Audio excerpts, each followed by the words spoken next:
Good morning students. 9th वाले बच्चे, सिद्धि हिंदी विद्यालय के इस ऑनलाइन क्लासेस में आपका हार्दिक स्वागत है। अब बच्चों, यहाँ पे हमारा ये जो पहला पार्ट था, दो बैलों की कथा, जिसके लेखक है प्रेमचंद। पाठ का साहित्य प्रकार भी कहानी है। तो पाठ जो हमारा पहला है उसके स्वाध्याय की भी चर्चा कर ली हमने, पाठ भी हमारा ख़त्म हो गया। रचना और अभिव्यक्ति के प्रश्नों की भी हमने चर्चा कर ली। अब बच्चों, यहाँ पे हमारा ये जो आगे का यहाँ पे लेसन है वो काव्य का है, ठीक है। आपको मैंने इस साल अभ्यासक्रम की सूची में कौन कौन से पाठ हमें लेने हैं और कौन कौन से पाठ निकाल देने हैं, कौन से काव्य लेने हैं, कौन से काव्य निकाल देने हैं, उसकी सूची मैंने आपको भेजी है, ठीक है। तो अब हम काव्य की शुरुआत करेंगे। तो हमारा 1 से 8 तक के जो पाठ है उसके बाद से काव्य खंड की शुरुआत होती है, ठीक है। आपके पास किताब है तो किताब में देखिएगा। यहाँ पे 9वां जो हमारा लेसन है यहाँ पे कबीर का है। सबसे पहले तो मैं आपको चित्र ही दिखा देती हूँ। आपके पास किताब है, उस किताब में भी आप देख सकते हो, यहाँ पे ये कबीर का चित्र यहाँ पे दिया गया है, ठीक है। और उनके साथ जुड़ा हुआ जो काव्य है साखिया एवं शब्द, ठीक है, शाखिया एवं शब्द। इस साल अभी हमारा जो अभ्यासक्रम है बच्चों, उस अभ्यासक्रम के भीतर साखिया जो है वो साखिया जितनी है सारी की सारी हमें लेनी है, उसमें से कुछ भी नहीं निकालना है। लेकिन जो उसके साथ जुड़ा हुआ जो दूसरा है शब्द, ठीक है, शब्द जो है उसमें हमें पहला लेना है और दूसरा निकाल देना है। ये मैं क्यों अभी यहाँ पे बता रही हूँ, फिर आप बोलोगे कि मैडम ने वो नहीं करवाया। आपको मैंने अभ्यासक्रम की सूची दी है, उसमें से देखिएगा काव्य 9 साखिया एवं शब्द, ठीक है। उसके भीतर जो साखिया है पूरी की पूरी, जितने भी 1 से 7 तक की 8 तक की जितनी साखिया है वो पूरी की पूरी पढ़नी है हमें। और उसके बाद पीछे के पन्ने के ऊपर शब्द लिखे हुए हैं, वो शब्द का पहला हमें लेना है, ठीक है। शब्द का पहले जो पैराग्राफ है वो करना है और दूसरा जो है वो हमें निकाल देना है। सबसे पहले काव्य की शुरुआत में मैंने आपको बता दिया। अब यहाँ पे जो कबीर है, ये कबीर का चित्र सबसे पहले मैं आपको दिखा देती हूँ। आपके पास किताब है तो किताब में ये कबीर का चित्र दिया हुआ है। इसके साथ साथ कबीर से जुड़े हुए बहुत सारे पद है, दोहे हैं, हम आज तक पढ़ते ही चले आ रहे हैं। हर साल कबीर की कोई ना कोई हमारे अभ्यासक्रम में रचना होती है। कुछ पद होते हैं, कुछ दोहे होते हैं, उनके जुड़े हुए बहुत सारे ऐसे दोहे हमने पढ़े हैं। अब यहाँ पे हम साखिया पढ़ेंगे। सबसे पहले तो मैंने आपको बताया कि कोई भी पाठ बच्चों अगर पढ़ना है, कोई भी काव्य हमें पढ़ना है तो उसके साथ जुड़े हुए जो भी लेखक है, जो भी कवि है, उसका परिचय हमें प्राप्त करना है। तो यहाँ पे इस कविता में जो हमारा ये जो पद है उसमें सबसे पहले साखिया एवं शब्द पढ़ेंगे। उसमें सबसे पहले लिखने वाले जो कवि है वो कौन है? कबीर। तो कबीर का परिचय प्राप्त कर लेते हैं बच्चों यहाँ पे। तो यहाँ पे सबसे पहले कबीर के जन्म के बारे में कुछ एक बातें लिखी हुई है, उसको हम पढ़ लेते हैं। कबीर के जन्म और मृत्यु के बारे में अनेक किंवदंतियाँ प्रचलित है। किंवदंतियाँ यानी कि यहाँ पे लोक कथाएँ। किंवदंतियों का मतलब होता है लोक कथाएँ। कहा जाता है कि सन 1300 यहाँ पे सन 1300, देखो यहाँ पे बताया गया है कि उनका जन्म कहाँ पे, किस प्रकार, और उनकी मृत्यु कहाँ पे, किस प्रकार, ठीक है। तो यहाँ पे जो जन्म दिया गया है उसके नीचे अंडरलाइन करो, और जो मृत्यु के बारे में है 1518 के आसपास मगहर में देहांत यानी मृत्यु, काशी में उनका जन्म हुआ और मगहर में उनकी मृत्यु हुई। सालवारी यहाँ देखो ध्यान से, इसके नीचे अंडरलाइन करना। 1300 में यहाँ पे पूरी जो सालवारी है अलग है, ध्यान रखिएगा।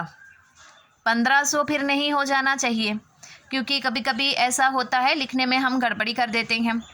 तो यहाँ पे जन्म और मृत्यु, सबसे पहले जो साल है उसके नीचे यानी कि कहाँ से आपको अंडरलाइन करनी है मैं बता दूँ। यहाँ सन 1300 से लेकर काशी में उनका जन्म से लेकर सन 1500 से लेकर आसपास मगर में देहांत। ठीक है, तो यहाँ तक अंडरलाइन करनी है। कबीर ने विधिवत शिक्षा नहीं पाई थी, परंतु सत्संग, पर्यटन तथा अनुभव से उन्होंने ज्ञान प्राप्त किया था। भक्तिकालीन निर्गुण संत परंपरा के प्रमुख कवि कबीर की रचनाएं मुख्यतः कबीर ग्रंथावली में संग्रहित है, किंतु कबीर पंथ में उनकी रचनाओं का संग्रह बीजक ही प्रामाणिक माना जाता है। कुछ रचनाएं गुरु ग्रंथ साहब में भी संकलित हैं। अब यहाँ पे एक और वाक्य के नीचे अंडरलाइन करनी है कि उनकी जो रचनाएं हैं, इनकी रचनाओं का जो संग्रह है उसको बीजक अंडरलाइन करना।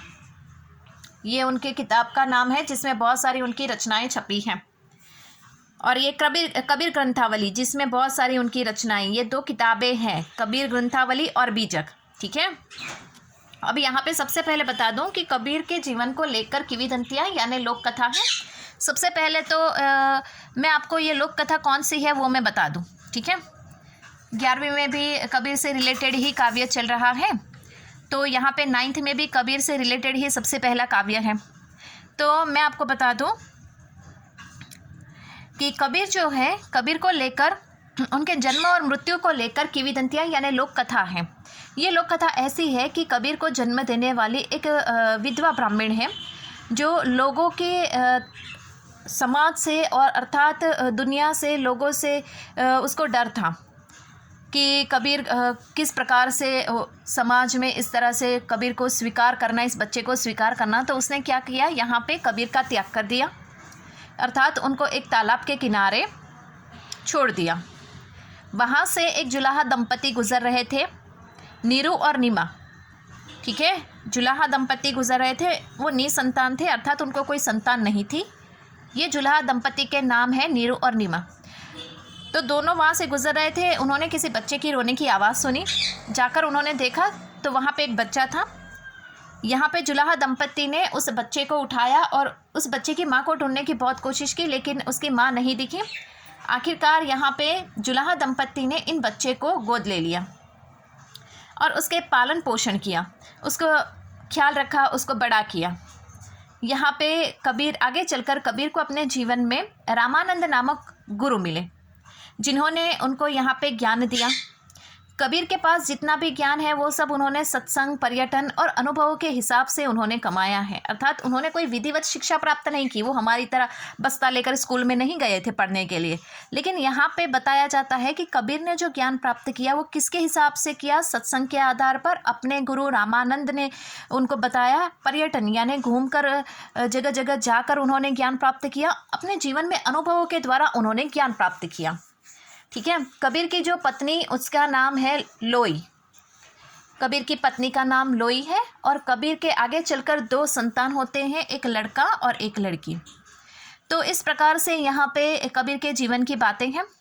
इतना ही नहीं, कबीर की जो रचनाएं हैं वो कबीर ग्रंथावली में छापी गई है, और उनकी बहुत सारी जो रचनाएं हैं वो बीजक नामक एक मोटी सी किताब है, जिसमें उनके बहुत सारे दोहे, साखियाँ, शब्द, पद लिखे हुए हैं, जो बहुत ही प्रामाणिक हैं। ठीक है, इसके साथ साथ यहाँ पे कबीर की थोड़ा सा और हम परिचय प्राप्त कर लेते हैं बच्चों। कबीर अत्यंत उदार, निर्भय तथा सद्गृहस्थ संत थे। राम और रहीम की एकता में विश्वास रखने वाले कबीर ने ईश्वर के नाम पर चलने वाले हर तरह के पाखंड, भेदभाव और कर्मकांड का खंडन किया। उन्होंने अपने काव्य में धार्मिक और सामाजिक भेदभावों से मुक्त मनुष्य की कल्पना की। ईश्वर प्रेम, ज्ञान तथा वैराग्य, गुरु भक्ति, सत्संग और साधु महिमा के साथ आत्मबोध और जगत बोध की अभिव्यक्ति उनके काव्य में हुई है। कबीर की भाषा की सहजता ही उनके काव्यात्मकता की शक्ति है। जन भाषा के निकट होने के कारण उनकी काव्य भाषा में दार्शनिक चिंतन को सरल ढंग से व्यक्त करने की ताकत है। अब यहाँ पे कबीर का परिचय दिया गया है कि कबीर जो है वो अत्यंत साहसी, एक उदार यानी बड़े दिल वाले इंसान, निर्भय यानी किसी से डरते नहीं थे। सद्गृहस्थ यानी कि एक सच्चे और अच्छे गृहस्थ से जुड़े हुए एक संत थे जो राम और रहीम एक है इस बात में विश्वास करते थे।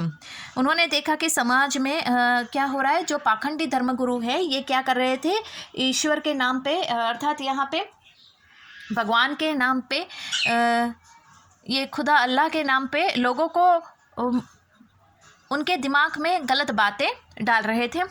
अर्थात यहाँ पे वो पाखंड, भेदभाव, धर्म, क्रिया, कर्म, कांड का खंडन, मतलब जो है ये धर्मगुरु लोग इंसानों को भ्रमित करते थे कि जैसे कि आप भगवान को इतना करो तो भगवान इस तरह से होंगे, आप इस तरह से करो तो इस तरह से आपको फल मिलेगा।